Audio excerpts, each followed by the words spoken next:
when you're going through each diet, usually we're trained to like step on the scale, right? That is like how we judge whether or not we've had success in doing these behaviors of lowering our calories and doing all the cardio.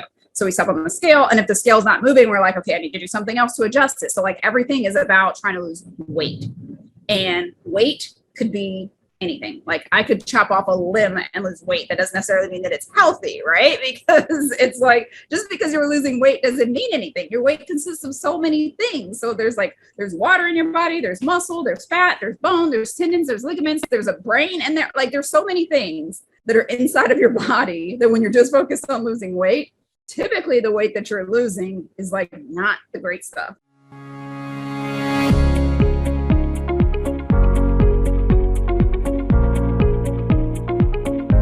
Welcome to the Calorie Conundrum Podcast with Coach Strick. Join us as we expand the weight loss conversation to beyond just calories and dare to ask the question, why does eating less and exercising more sometimes not produce the desired results? Here's Coach Strick to discuss this Calorie Conundrum. Hello and welcome to Season 3 of the Calorie Conundrum Podcast. This is Coach Strick, and we are starting Season 3 off with a bang. On today's show, we have the trainer's trainer, Kiki Smith. Kiki is a self-proclaimed carb queen with over 20 years in the fitness industry and has helped countless women over 40 lose weight. She is the creator of the website eatmoretoweighless.com and host of the Diet Rebel Method with Kiki Smith podcast. I would encourage you to listen to this podcast, and if you are not absolutely clear on everything that is discussed, I recommend that you go back and listen to it again. Kiki's no-nonsense approach and years of practical experience sheds light on industry myths, and the ideas and concepts in this discussion are the main reasons I created the Calorie Conundrum podcast. Let's hear what Kiki means when she says cardio for fun, weights to transform. Kiki, welcome to the podcast. Thank you for having me. Yeah, so I asked you to come onto the podcast because I found you on Instagram, and you have a message that's different than a lot of other personal trainers and nutrition coaches or whatever. And we'll get into that here pretty soon. But if you could tell us your background and like where you're coming from, how you got into this space. Well, I got into the space as a housewife. I pretty much was a slim fast junkie, I guess, from the time I first got married. I did slim fast to lose the weight, and then I just kept going back to it over and over and over again until it didn't work anymore. And then that kind of led down the rabbit hole of like eating and lifting and things like that. And I kind of stumbled on it accidentally by following my husband around the gym and doing what he was doing. And then he moved away for a while, and I started doing what all the like women's magazines were telling me to do, like circuits and cardio and all this stuff, and pretty much lost all of the results that I had gotten when I was going with him. So it was kind of that led me down the path of trying to figure out like, okay, every time I'm doing the things that seem like they're more targeted at women, I got worse results. And then when I did the other stuff and ventured over to, the dark side of the gym, I got great results. So then I started doing a little more research, and because I had some time on my hands and I was homeschooling my son at the time before homeschooling was cool, I decided to go back to school myself to study like exercise science and metabolism, and to start really understanding like what was happening and why things seemed so much harder for women when they followed the exact protocols that are given to them by the diet industry. Yeah, so you mentioned the slim fast kick. You're on it, you're off it, you're on it. So you said you did that until it eventually stopped working. Tell us about what that looked like. So I did some fast to prepare for my wedding. And then immediately following the wedding, I think I put on 20 pounds in like a couple more, like it was so fast. I put like 20 of it right back on. And then throughout the rest of the year, like I put on another 20. So it was just like kind of adding up at this point. But every time I would do it, so like I go up 40 and then I go down 40 and then up 50. And then that, you know what I mean? So it was kind of that like lose 10, gain 15 type of scenario that happened every single time. And after a certain point, because when you have so much weight to lose, the journey kind of becomes longer too. Your body just started like getting resistant to that. And that's what was happening with mine. It wasn't so much that I was losing the total amount. So say if I gained 10, when I would go to lose, I would only lose like 5. And then I would gain back 15. So like those numbers started turning to where the amount that I was regaining was higher than the amount that I was losing. And it looked totally different every single time. And I couldn't hold on as long anymore because it was taking so long. Like it was something that I could do like really quick, you know what I mean? Like 3 weeks, 6 weeks, something like that. But after a while, like having to do that for months, like freaking 2 shakes a day and a sensible dinner or whatever it was, like that was too much. So I would always quit before I got to the actual goal. And then I would gain back so much more. And it just seemed like it was just like all fat, like everything was just getting soft. And you know, whereas before, like I was young, so of course everything seemed like it was like more like firm. So it was just like that started messing with my head after a while because I just felt like I should be able to do it. I should be able to stick with it. I should be able to like do what it took to get the results, but I just couldn't. And it didn't matter how many extra things they came out with, like different shake flavors or candies or whatever the case may be. Like my son started eating them because I would just leave them around and it just literally stopped working. And I don't even know now how much calories that was, probably like 900 or something. Like when you add in dinner, it was ridiculous. Yeah. So thanks for sharing that story because it highlights a big point that I try to get across to people, but it's kind of hard. And that is that the slim fast, the running ridiculous amounts of miles, the starving yourself, it all works at first. Until it doesn't. Exactly. It all works until it doesn't. And it all doesn't work eventually if you continue on that. It's like a game people play. It's like a yo-yo or a roller coaster game. And that you can win. Like it works. And that's what's so enticing with it is that it works the first time or it works initially. But as you get down into it over and over again, eventually, like you found out, I'm like, it's like crack, right? Like it's never as good as the first time. It's like you're always trying to like get that like hit of like, oh, this like ultra high of like, oh, I lost all this weight. And so you just keep thinking of it from that perspective every single time, even when you know that it's not working. Because it's like most people deep down inside know, like they're going through all the same stuff that I was of like, okay, I only lost 10, even though I was able to lose 15 doing this last time. Like, you know that it's not working, but you just have that memory of that original high. And you're like, but I'm going to get control over this. Next time is going to be better. I'm just going to like buckle down and white knuckle my way through. And like, you're not, like, it literally gets worse every single time. And we just don't admit it. That's all. We're just not admitting it. Exactly. And it's just like we get stuck in this emotional based thinking instead of logically looking at the situation from like outside perspective or something and saying, hey, this isn't working.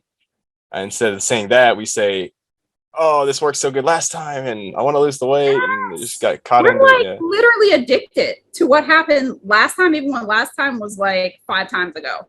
You know what I'm saying? Like, and it's like, if we really looked at it realistically, we realize that like every time gets harder, every time we look different, every time it takes longer to lose it. You know what I mean? Like we're not looking at it from that perspective though.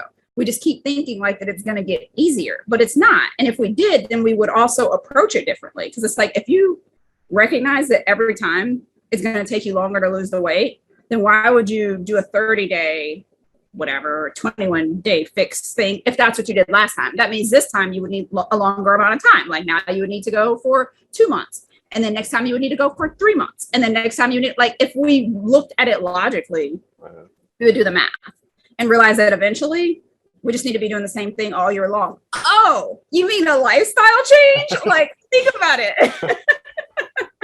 it. Crazy. Yeah. So you're kind of hitting on your solution, but why, can you tell us why those things stop working and why it gets harder and it takes longer? And obviously I'm talking to you because there's another way to do this thing here. So why does that stuff stop working eventually? Well, one of the biggest things that you kind of mentioned before is like, especially with women, but I know like a lot of guys do it too. Like we automatically go to slashing the calories and adding cardio, right? And those two things are like so detrimental to our metabolism because of the fact that when you lose weight that way, you're losing muscle. And when you lose muscle, you're making your metabolism slow down because that's a big part of what determines, how fast your metabolism is. So if every time you lose weight, you're losing muscle, and then when you gain the weight back, you're pretty much just gaining back fat, like your entire body composition is changing. So that's why you're getting like seemingly softer each time, or why you look different every time. But it's also why it gets harder because each time you're trying to like attack the problem with like a slower metabolism than you had the first time. So because so many people start on this journey when they're like, kids, basically, you know what I mean? Like late teens, early 20s, your metabolism is at its peak. Your muscle mass is at its peak, for that moment. That doesn't mean it's high, but it's the highest that it's going to be if you're not doing something about it. And then most of us go down the path of not doing anything about it, of just like constantly losing muscle. Your metabolism is getting slower and slower and slower. And then the things that you're doing in between the diets and for the diets have nothing to do with your muscle. So it's just like, we're just totally leaving that part out of the equation and attacking it with these crazy cardio routines and super low calorie, diets. So your body's just going to adapt. You know what I mean? And that's really the thing about your metabolism that most people don't realize is that if you're lowering your calories constantly, your metabolism is just going to adapt to that. Like, it's going to be like, oh, okay, this is all we need to get by. So let's just adjust so that we can survive off of this now. And then you lower it again. And so that's why each time you either have to like eat less than you did the time before that made it work, or when you go to normal eating, you're going to gain it back because your body thinks that diet was actually your maintenance level of calories. So anything above that, like it's just going to pile on fat. Yeah, we would say weight, but it's fat. Like it's what it's. Yeah, so I dedicated a whole podcast to it was a scientific study, and I broke it down. It's kind of hard to listen to because I'm just talking numbers the whole time. But basically, I just take this imaginary client and I run them through what you're talking about. So they lose weight in the ways that you're talking about, and then their body composition changes, and then they gain weight for whatever reason. Stuff happens, life happens. Right. And then they lose weight again using the same methods, and they have a new composition, and you can see through the numbers that, the lean muscle is going down and the body fat's going up. And so after about 3 or 4 rounds of that, you have a person that could weigh the exact same amount, but the person is completely different. They look completely different because their body fat and lean body mass are completely different. And that's what you're talking about. So I'll definitely make 100%. Sure to those numbers, like people need to listen to that podcast on repeat because that explains everything. Yeah. So that I'll make sure to mention which, I can't remember which one off the top of my head that is, but I'll do it in the outro what podcast that was. But that's exactly what you're talking about. And that's what people don't grasp, like because they go like you said, they're at the peak of their lean body mass or muscle. They go on this diet and it works. They start cardio, they starve themselves and it works, and then something happens and they gain weight and they say, well, that worked that time last time, let me try that again. But like you said, when you come back the second time after using the running and starvation diet to lose the weight, they lose that muscle, which I've said multiple times on the podcast. Your muscle is kind of equal to your metabolism. Yes. And so if you're losing your muscle, you're lowering your metabolism, and then that's like what you said, it's going to make it harder next time. Yeah, 100%. Yeah. So you mentioned we're kind of hinting on this right now. I mean, obviously, but could you expand on this whole idea of fat loss versus weight loss? Yes. that's literally, so like the podcast that you're probably talking about, so I'm sure you covered this, and again, your listeners need to go find that podcast and listen to it, because exactly what you said, when you're going through each diet, usually we're trained to like step on the scale, right? That is like how we judge whether or not we've had success in doing these behaviors of lowering our calories and doing all the cardio. So we step on the scale, and if the scale's not moving, we're like, okay, I need to do something else to adjust it. So like everything is about trying to lose weight, and weight could be anything. Like I could chop off a limb and lose weight. That doesn't necessarily mean that it's healthy, right? Because it's like, just because you're losing weight doesn't mean anything. Your weight consists of so many things. So there's water in your body, there's muscle, there's fat, there's bone, there's tendons, there's ligaments, there's a brain, and there's so many things that are inside of your body that when you're just focused on losing weight, typically the weight that you're losing is like not the great stuff. You know what I mean? Like, sure, you'll lose a little bit of fat, but you're also losing some muscle, like vital organs could be shrinking, like all kinds of things are going on. And we're just like, yeah, it's success because the scale went down. But that doesn't mean success. So if you're losing weight in a way that's focusing on maintaining your muscle mass, that's when you actually see fat loss. But if you do not take that muscle mass into the equation, then you're losing both. So it's not really a success, because then that's what we're talking about when your metabolism goes down. So it's really the biggest difference is that the scale might not do all the things you want it to do, and that's hard for a lot of people to accept. They're like, I stepped on the scale 2 days in a row and it's just bouncing all around the same number. And then people start panicking. But it's about being able to like sit it out and know that like I'm doing the essential things to keep my muscle, which means that the scale may be wonky and I may only see a low like once a week, every other week. Like, you know what I mean? It doesn't happen as linear as it seems to when we're, whatever, counting points or whatever it is that people do. Starving. Yeah. Right, exactly. When you're starving, absolutely. The scale will go down, like we said, until it doesn't. But even then, that doesn't mean it is a good thing. So if you've lost weight seemingly successfully multiple times, but you've never, ever paid attention to your muscle mass, then, like you said, metabolism is probably way slower than you think it is. And you've probably lost a lot of muscle, which those two, like you said, go hand in hand. Like muscle equals metabolism, period. Like, if you ignore it, then don't get mad, when you're 30, 40, 50 years old and you're like, oh my gosh, my metabolism is so slow because I'm 30, 40, 50 years old. It has nothing to do with your age. It has to do with the fact that you've ignored your metabolism since you were 25 or 20 or whatever you started going on crazy diets. Yeah, that's perfect.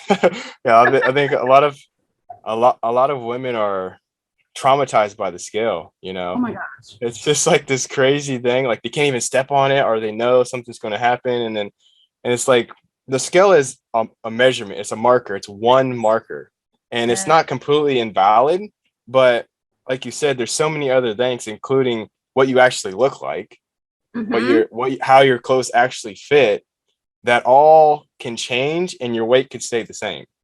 Yes. That's what we need to get.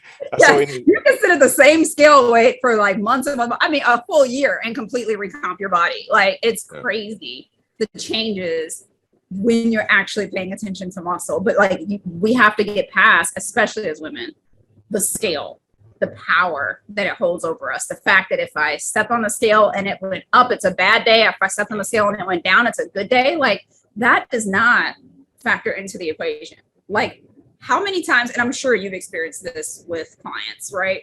Where they're feeling good about their progress. Like they're looking good at pictures. They like what they see in the mirror. They step on the scale and their mind changes about all of those things. And they're just like, oh my gosh, nothing's working. It's like you literally just said that you're like feeling more lean and more energy. And right. Yeah. And then because it's not happening fast enough. And what they mean by fast enough is losing weight fast enough. But in reality, what they need to be focusing on is what you're talking about, the fat loss versus the weight loss here. Yes. It's such a different ballgame. And it's so much more satisfying because, I mean, can we talk about the fact, like, I love to eat. So when you're losing weight, like the amount that you can eat goes down. If you're able to recomp your body and stay a decent weight, you can also eat a lot, not to mention that muscle is metabolically active and requires more food to maintain periods. So it's like, to me, there's so many more benefits than just like losing a ton of weight and then having to eat less to maintain that weight loss. But then also, like, you're on a progressive downturn once you do that. Like, you have to keep competing against that. Like, if you're not paying attention to muscle, one of the things I always remind my clients is like, that means you have to weigh less every single year just to look the same that you do now, because of the fact that you're ignoring muscle. So like, if you love the way you look right now and you're like, I love this is amazing, I'm never lifting weights or worrying about muscle, that's fine. Are you willing to weigh a couple pounds less next year, and then again next year, and then again next year? Like, literally, you have to keep lowering your current weight to look exactly the same. It doesn't mean you're going to look better. You're just going to weigh less and less and less and less and look the same, maybe worse if you like a toned, tight look. Like, you might not like that. So it all factors in. Yeah, you said a couple of different things I'm going to jump in here on. And one is the calories you eat. And I come at this whole weight loss thing from a different view than a lot of people that are in weight loss, is because I was a hard gainer. Like, it was hard for me to gain weight. And I'm the type of person that people in the weight loss, community hate, because I could eat whatever I wanted and I would never gain weight. Right. But it really came to like light when I do like physique competitions, and I wanted to gain weight for the competition. And so I did like what they call a bulking phase. Right. And I was eating an ungodly amount of food. Like, that was the hardest part of the whole competition, like not bringing the calories down low and doing all this crazy stuff to lose weight and lose body fat. It was actually eating enough calories. Yes. And so my whole thought process around this was, well, if I have to do this to gain weight, there's probably people on the opposite end that have to do the opposite to lose weight. But the question is, why is that? And like what you're talking about is part of that reason why some people are starving themselves and not losing weight. Right. Why is that? Like, how many women are eating like 1,200 calories, 900 calories? Like, you know what I mean? I have so many women that come to me either after like HCG, when that was like a huge thing, or even after like gastric bypass, where like they can't eat more than like 900, 1,000 calories or something, and they're regaining their weight. Like, that is crazy, because most of the time they think like, okay, this is going to make it permanent. Like, I can't eat more, but it doesn't matter, because once your body adapts to that amount, that's it. That's the new maintenance. So now that's not a diet anymore. That's just normal everyday eating. So if you just eat at 1,000 calories for months on end, then your body's like, cool, 1,000 calories. Let's see how we can make that spread more efficiently. Let's get rid of some of the muscle. Let's, downgrade some processes to make sure that we can survive off of this. And now you're not even in a diet anymore, but yet you can't eat more than that. So you either have to go lower again. And that's when they get in that nasty cycle of like progressively lowering until your body just rejects it all. And your body's like, yeah, no, I'm not gonna lose fat because I need it for fuel. Like, that's your body's preferred source of fuel. Like, if it thinks that it needs it, like, it's gonna hold on to fat and it's gonna release muscle, because like we talked about, like, muscle requires food. So if you're not eating enough food, then your body's gonna think like, okay, this must be the thing that we don't need. Then is all this like, what? Why are we keeping this muscle around? Costs too much. You putting your body on a budget, and then you're forcing it to, you think that it's going to do what you want it to do just because you put it on a budget. And that's not what it's going to do. It's going to get rid of the super expensive stuff like your muscle. It's not going to get rid of fat. It will until it won't. And that's like the thing that we keep coming back to, and why so many women are on a perpetual calorie lowering roller coaster. But it's because they start off with that, like, they don't even know. Most women don't even know how much they need for maintenance. They just jump into a diet. So you could have a woman that's like eating, that could maintain off of 2,500, 3,000 calories if she's, extremely overweight, and she just jumps right into like 1,200, 1,400 calories. Like, there was no need. There was no need to go that low when you could be like, if you're maintaining on 3,000, like, can we just take a couple hundred off the top and start from there? Like, it doesn't have to be so drastic, which, whatever. That's our society, is we want things to be like. Yeah, we're definitely on the same page, because that's exactly what I was getting ready to say. And so, like, I just realized, like, these people on 500, 1200, calorie diets, if they could be eating double that and still Yeah, maintaining or even losing weight, why wouldn't they want that? That's the for question that sure. I'm asking. Yeah. So people just are starving themselves when they really don't have to. They just don't know. And because this is the calorie conundrum, part of this whole situation is because people have this logical equation in their head where they say calories in, calories out. So if I eat less Right. and exercise more, then that Right. means weight loss. And it makes sense on the surface, but that's not how it Right. works. Exactly. Like all sounds good on paper, but it's Yeah. not that like that doesn't mean that like the least calories possible or the most movement possible. It's Yeah. like there's a Goldilocks area that you can get to that's way less drastic than what most of us think. And like I said, like been there, two shakes a day and whatever heck I was eating for dinner, like chicken breast or broccoli, like I'm positive that was like maybe 900 calories. like, Yeah. like there's no way, because I'm Yeah. sure the shakes weren't like hard gainer shakes. So they were like, Yeah. They're lose weight shakes. Yeah. couple hundred calories. So like, it's just insane. But if you don't know, like your starting number, that's why, like, I know you talk about like how people might find the podcast or you talk about all the numbers boring.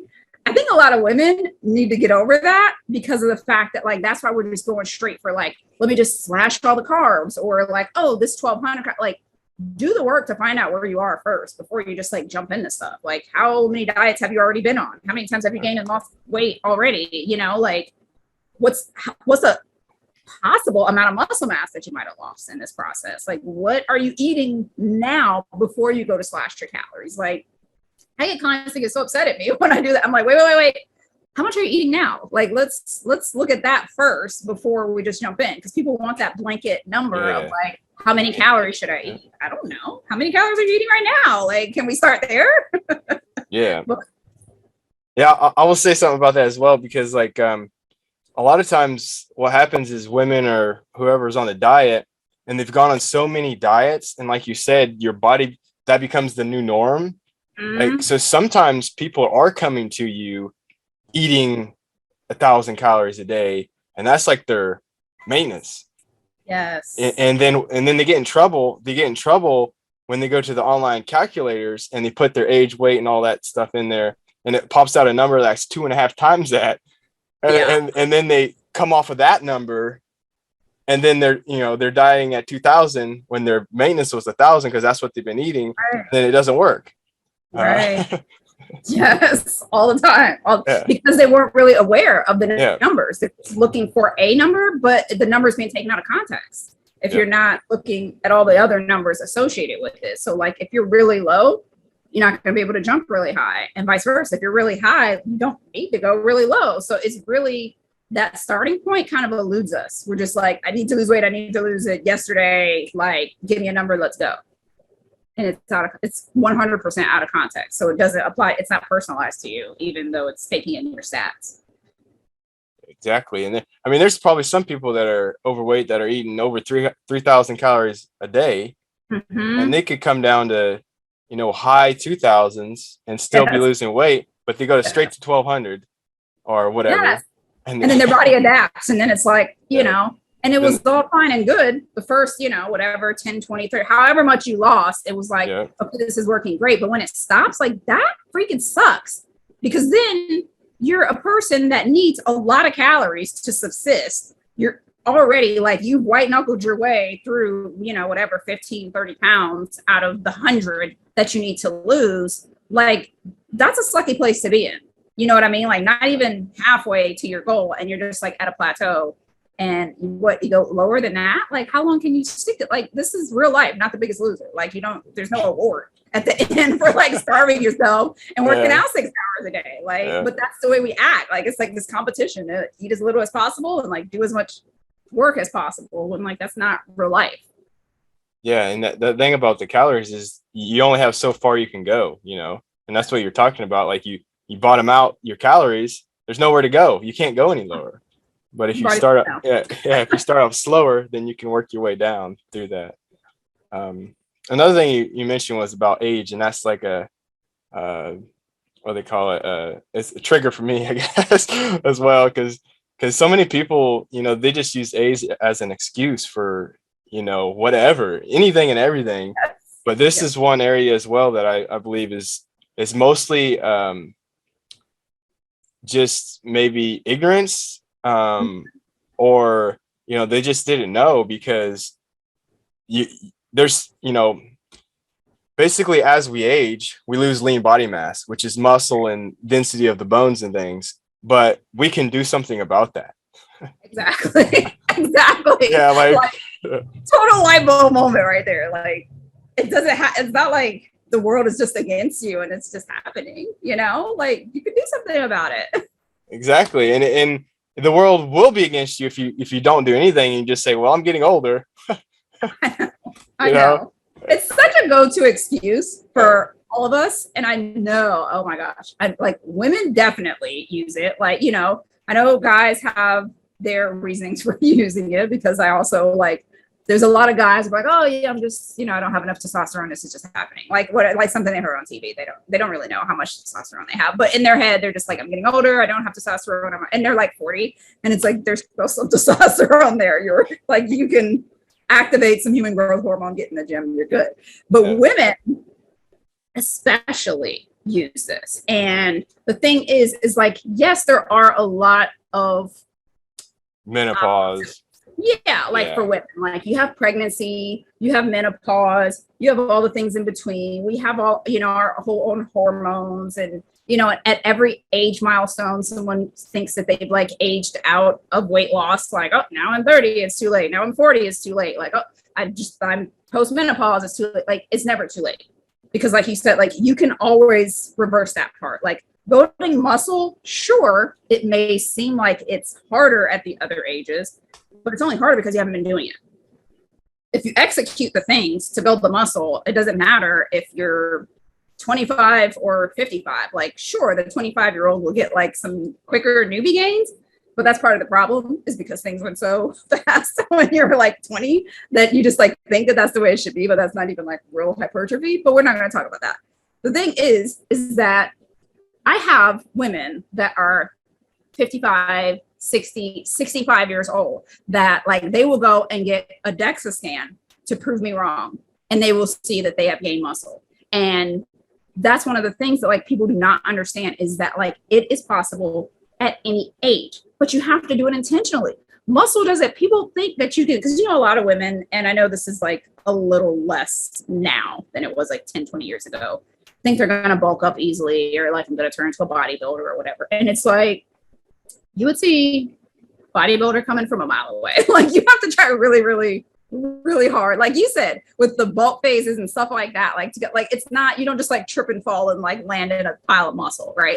It's so intentional that's why most people don't do it, because they don't realize it. They think that they can just any workout that uses a dumbbell is going to build muscle, or because I'm doing this video or on demand thing, or this class at the gym and it uses, some body pump or whatever the case, not hating on anybody's workout styles, but I think that any workout that includes a dumbbell is going to add muscle. And the sad part is that if you're living your life in this caloric deficit, and you're doing all these circuit programs just because there's a dumbbell included, or a kettlebell, or whatever form of resistance that people have talked you into that's saying that's building muscle, you're not going to build muscle. And so you're literally just fooling yourself, and then saying it's not easy for me because I'm old or whatever, I can't do those things. And you can't at any age. I'm a grandma, so I don't take excuses from ladies. I'm no, you can do it. It doesn't matter. I don't care how old you are. Even if you have to start slow, you can do it. You can build muscle, which means you can increase your metabolism, which means you can lose fat if you want to. You can also decide that you don't want to, but accept that. Don't blame your weight on it. You know what I mean? And that's is don't say it's because you're old. If you just don't want to lose it. If you don't want to go through the efforts, then say that. I don't want to go through the efforts of building muscle to increase my metabolism to lose the fat. I'm okay with that. You own that, girl, do you. But do not blame your age. That's my rant. Exactly. Soapbox moment. Yeah. Yeah, but I really like my Peloton class. Yeah, like, you know what? Go for it. As long as you know what to, like, the pros and cons are, because that's me. I'm like, just make an educated choice. I'm going to tell you all the things. You can walk away and ignore me. You can walk away and be like, oh my gosh, Kiki is always talking about muscle and I just love my cardio and it makes me feel so good and all like, great. Do you? Like, if your endorphins matter more to you than the fat that you think you're going to lose by doing it, like, let's just be honest. Like, just say I'm doing it for the endorphins, but don't pretend like, oh, I love running marathons. I love my Peloton. I love doing all these things. While in your mind, you're still secretly thinking they're going to make you super ripped and lean. Like, that's all that I'm saying is, like, call it what it is. And it's fun. Like, cardio for fun, weights to transform. If you don't want to transform, don't lift the weights. That's fine. Go have fun. But remember that at the end of the day, the workout has served its purpose. If you go do it, you have fun, you have the endorphins, you walk away, wonderful. It's done. The workout's over. You got what you needed. Move on. Don't look up in 3 months, 6 months, whatever, and be like, I don't understand. I work so hard and I don't see results, because you do know why. So that's, you know now. you know. It's okay when you don't know, but when you know better, do better. And that's really my only thing. And that's my whole platform, is just to make sure that people know better. 90% of people still walk away and go do whatever the hell they want to do. And that's okay. But at least you know. And in my experience of having done this for decades, like, I see people come full circle and they're like, you know what? I know it's been 10 years, but all the things that you said were going to happen happened. And now I want to listen and I'm ready to build muscle. And it's like, I mean, could we just save a decade and not do that? But it's okay. It's okay. Sometimes that just makes you more dedicated. Do what you need to do to get there. And I'll be here when you're ready. That's my thing, is I'll be here whenever you're ready. That's awesome. So let's get down to the nitty gritty of this whole thing and take it to the dark side, as you said in the beginning. Tell us about this, what this weight training looks like, because like you said, they got weights in Peloton, they got weights in the group, step class or whatever. Yes. Tell us what this kind of the weightlifting you're talking about looks like, even for someone that might be older, like 65 or whatever. Yeah.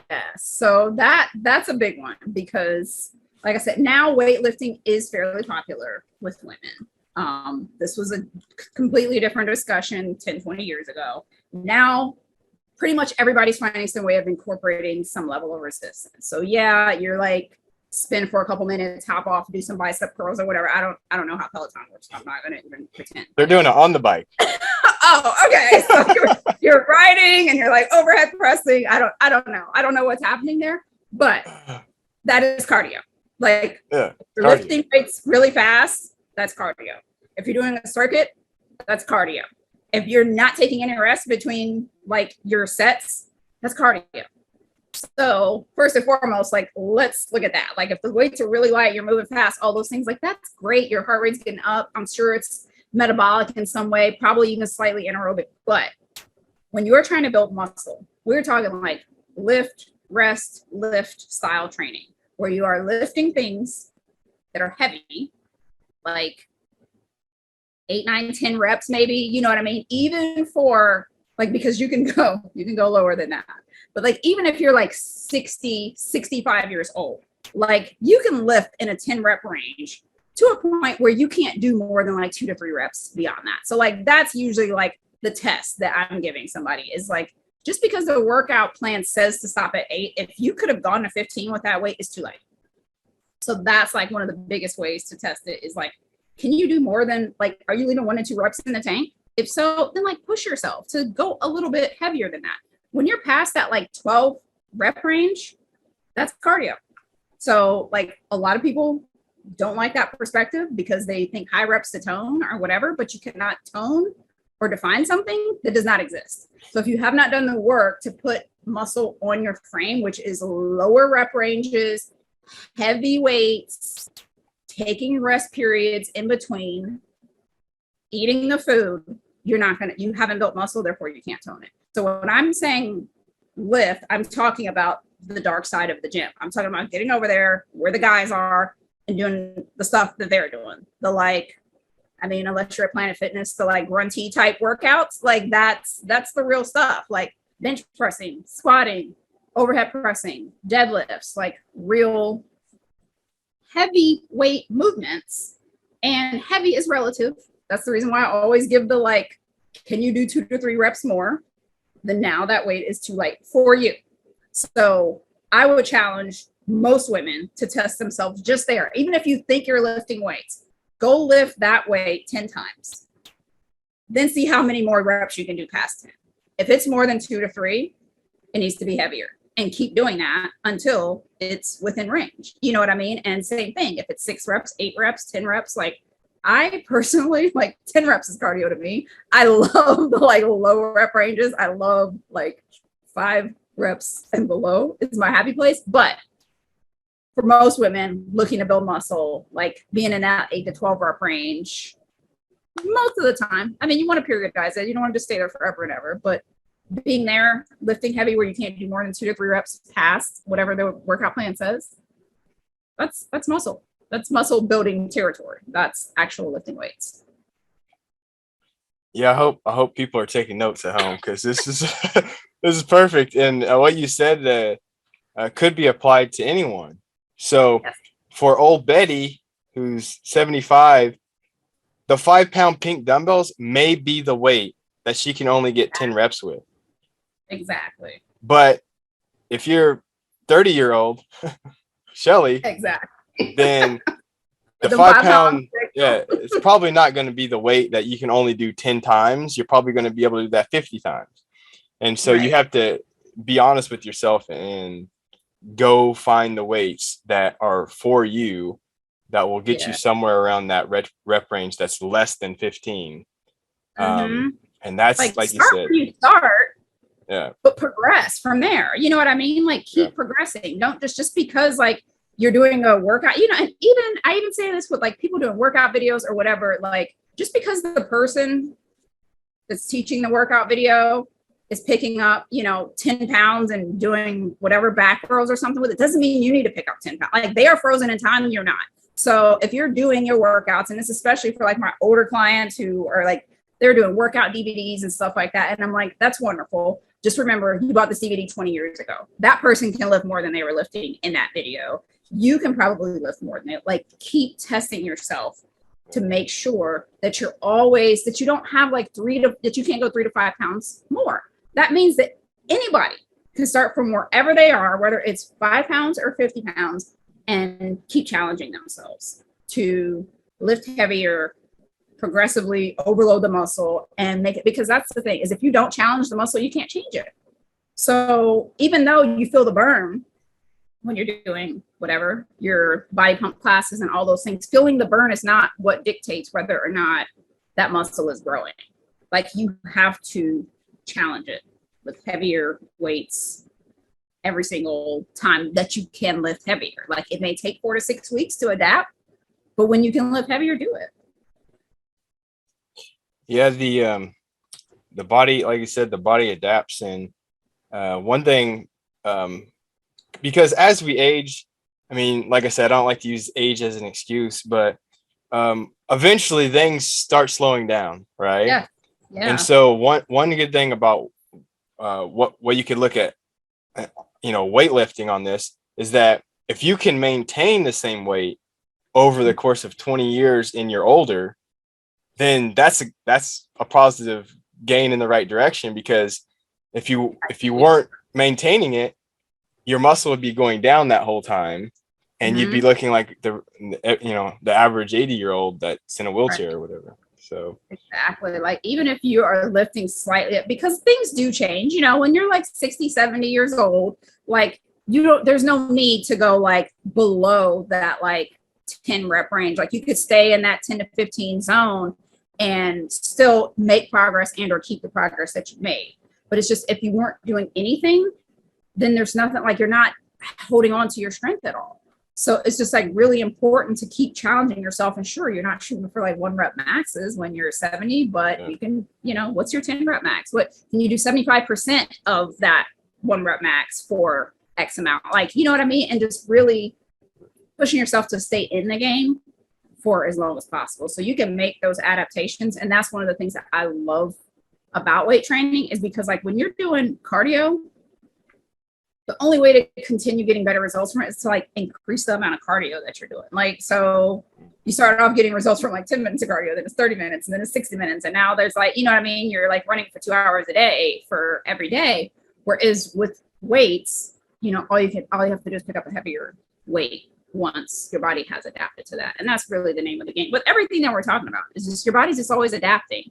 So you're just trying to figure out how to stop or slow down that adaptation or move it in a better direction, like adapt upwards instead of down, you know, and having muscle atrophy and sarcopenia and all the things that do plague us when we get older, because that stuff is serious. Like even for the older crowd, sarcopenia is not fun. It's painful. You don't want to be losing muscle mass if you don't have to, because of the actual pain that you feel. And those are all things that, like we were talking about earlier, we just associate with aging, when really it has nothing to do with age. It has to do with how well you are challenging your muscles and bones and tendons and ligaments and all that. Yeah, it just has more to do with the knowledge and knowing that you do have control and you can do something than just throwing your hands up and saying, oh, time's got me, you know. I'm old, you know, and people start saying like 35, and it's like, whoa, you got a lot of years left. Yeah. Like proclaiming being old that young. So it's really about it's crazy, like, mindset shift. And you mentioned something about cardio that you stated it, but you kind of said it so fast that people might not have heard what you were trying to get the point you were making. But that is, and I'll add to that, is that you become very efficient at cardio very quickly. And so that's the, like, you run 1 mile, you get results, and you keep running 1 mile. Eventually you're going to become a better runner. Your body's going to be more efficient at running. And so that mile that made you burn 100 calories to start eventually creeps down, and you're burning, you know, almost nothing for the same mile that you lost weight with at the beginning. And so that's something that people, like you said, you start with 1 mile, then you have to do 2 miles. Then you got, you know, you're running all day long. Like what we were saying with the calories, like the same way that you would have to progressively lower your calories to like stay like getting results from it, because of the fact that your body adapts to that cardio. So like when we go all out trying to like do cardio from the jump of like, you know, let me just start doing these like whatever 60-minute cardio classes at my gym, you know, like, okay, how long can you keep that up? Because not only will you have to keep it up, but you'll have to increase that. And that's why you have so many people. And like, I see this a lot in women. They're like, no, I have to do cardio to get results. I have to, you know, work out 2 times a day or something like that. Like, I can't just lift weights. I have to add on cardio to it. And it's like, you have to also recognize that cardio, when you're working out, cardio, what you see is what you get. Like the burn that's happening during the workout is all there is. With lifting, the burn that's happening after the work, like it keeps going. It doesn't just stop at the workout. But also the fact that you would have to keep increasing it. So start slow, the same way that like when we're talking about calories, we're saying start with it as like small of a decrease as possible to get results. Like don't just jump from 3,000 to 1,200 calories. It's the same thing with your cardio. If you're choosing to add that in, I want to make that a big if, because it's not necessary for everybody. If you're choosing to add cardio in, start small, because of the fact that your body's going to adapt anyways. So, you know what I mean? Like start with 10 minutes and then just, if you're the type of person that wears a heart rate monitor, start paying attention to when your body adapts and gets efficient, because you're going to be doing the same work and burning less calories. And when you notice that happening, then that means you're going to have to increase it again. You're gonna, like, so that's why I'm saying about the, like, just make educated choices. Like you can keep doing it, just understand what it's up against. Cause I get this question all the time. People are like, what if I just do not want to lift? And I'm like, okay, let's map out how that looks. So on one area, we're talking about, okay, are you prepared to keep losing weight every year? You know, if they say yes to that, which most people don't, but if they say yes to that and they're like, and I want to keep doing my cardio, are you prepared to do more cardio like not just every year, but typically like every month or so? Like you're going to, like your body adapts to cardio so fast. And when your body has to choose between building muscle and endurance typically wins. So it's like that, really, that's what you're doing, is you're just getting better at endurance. But are you okay with that? are you okay with running farther and longer every time? If that's your chosen thing and you're like, I'm not doing all the other stuff that you say. Yeah, like you said, there's only so low you can go in your calories, and there's only so much time in the day to run miles and miles. And so that's where you run into a dead end with both of those things. And your advice was really good to start as small as possible with those things if you choose to use those. Yeah. And that way you have wiggle room to manipulate and utilize to your advantage. Mm-hmm. I've been training for like physique competitions for the last 5 years or so, and like when I'm not in like a 12 weeks out or so from a competition, I'm not doing cardio. Just because I know that when I want to do a contest prep, I can add cardio in and it will help me lose fat. But I start at like 15 minutes. I'm not starting at an hour and a half on week 12 and then going from there. I start at like 15 minutes, 20 minutes. I just did, I'm pretty far in now, and I just did like 30 minutes today, which is like a lot for me. So, oh my gosh, right? Yeah. So eventually I'll get it up maybe a little bit higher than that. But if I would have started day one of my program, hour cardio for however many days a week, like eventually the body's going to suck for one, but your body's going to adapt, and then you have no wiggle room unless you want to do an hour and a half or 2 hours. And so you have to stair step it up and utilize it for, specific reasons. And, you can all day. Like when I add in cardio, it's like tiny bits and it works like freaking magic. Like I'm one of those people. Yes, cardio absolutely works for me. Why? Because I don't do it all the time. Yep. When I add it in, like results instant. Yep. And so there's something to be said about cardio for like cardiovascular health, but if you're using cardio for fat loss, you can, there's better ways, like you said, like there's better ways. So that's one side of the equation that we talked about. You have to get in the gym. You have to actually lift these weights that are actually heavy for you. What about the eating side? What would you say about the eating side? I know we talked about like low calories as being bad, but what is the eating and the food side of this equation look like?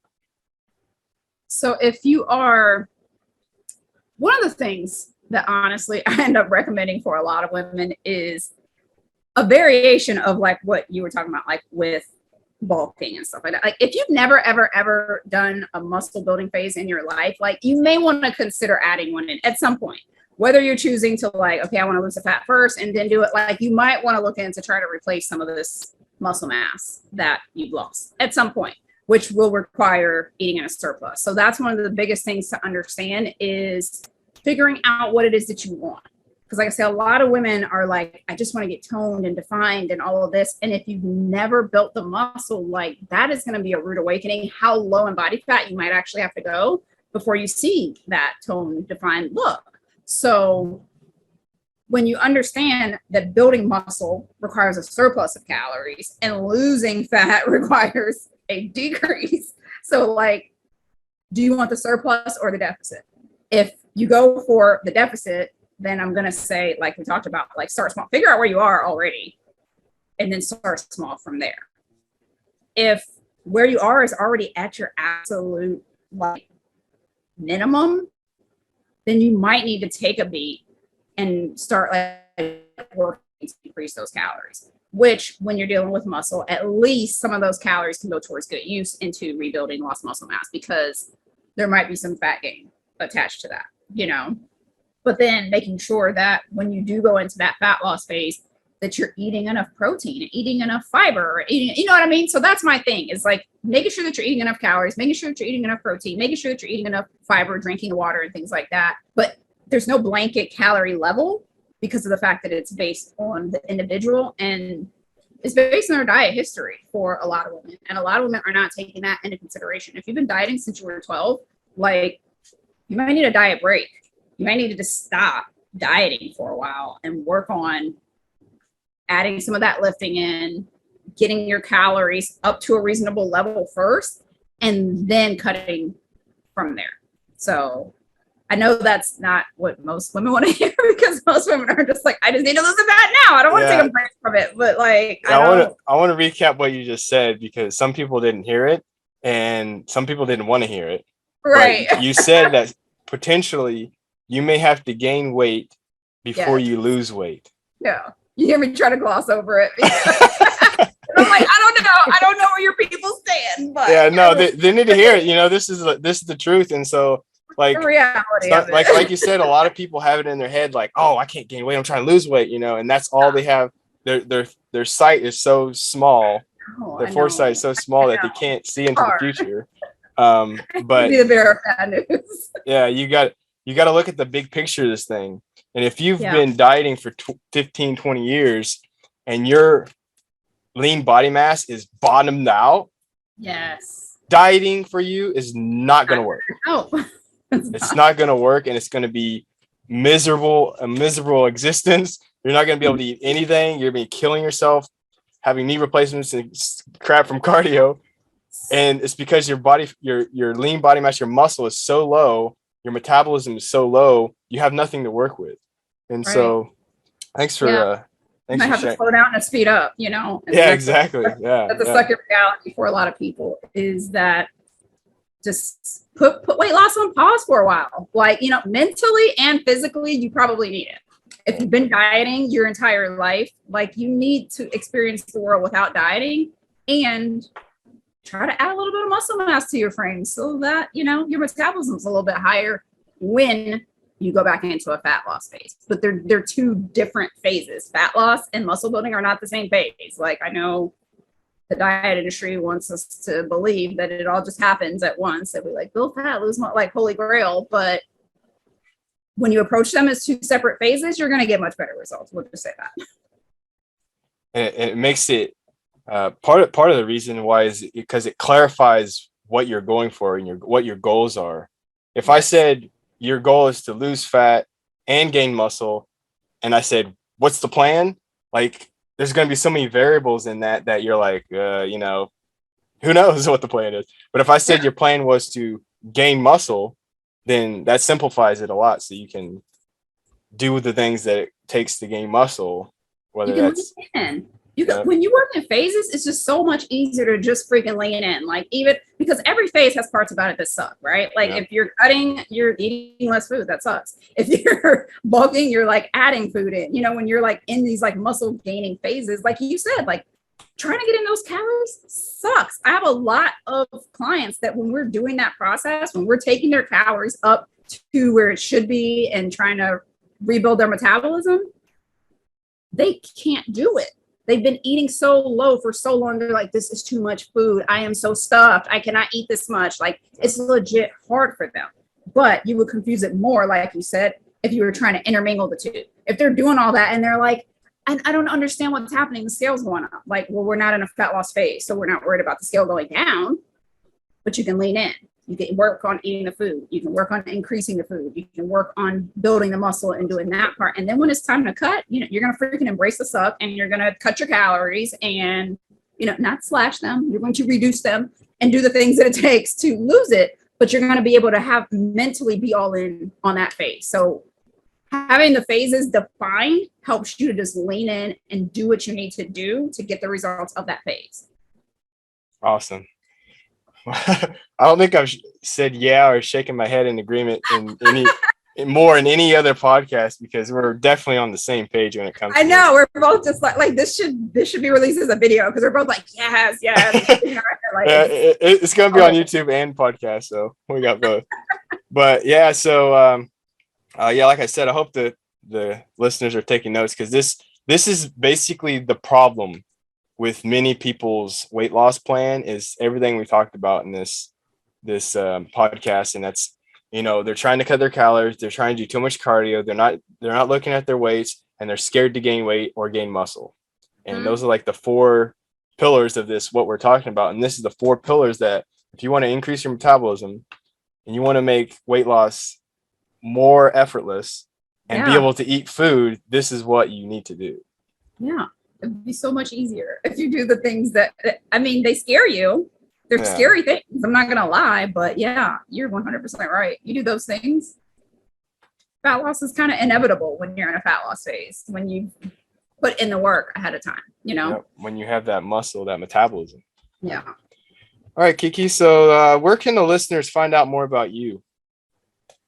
They can go to my website, eatmoretoweighless.com or em2wl.com. So everything is with the number 2. I know there's another Kiki that has an Eat More to Weigh Less. That's not me. So those two guys who are seeing the video will recognize that that's not me.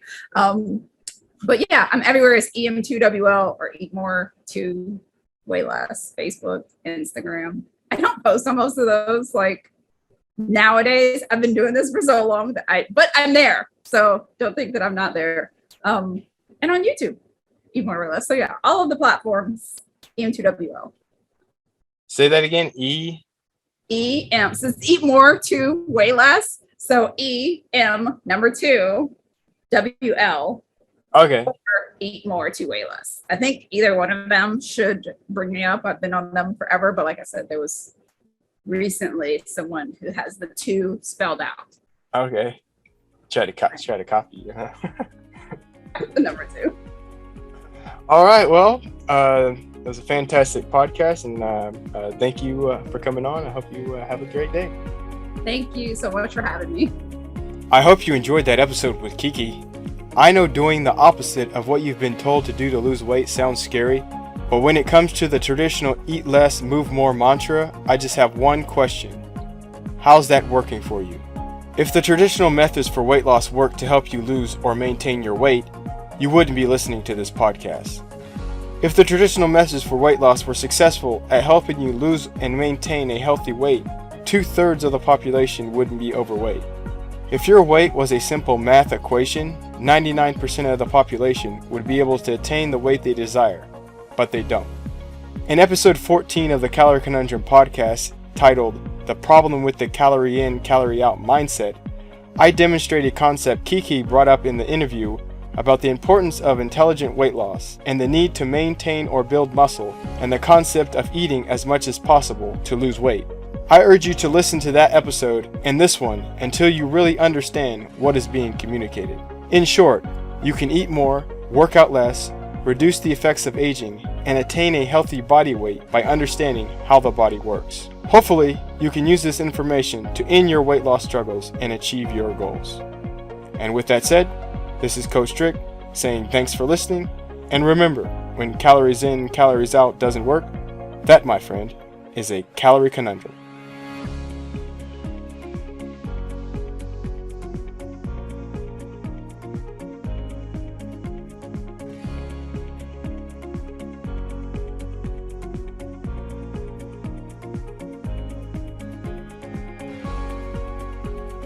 This podcast, including Coach Strick and guests, disclaim responsibility for any possible adverse effects for the use of any information contained herein. Coach Strick and/or guests may recommend products or services in which they have a direct or indirect financial interest. To find out more, please visit www.calorieconundrum.com.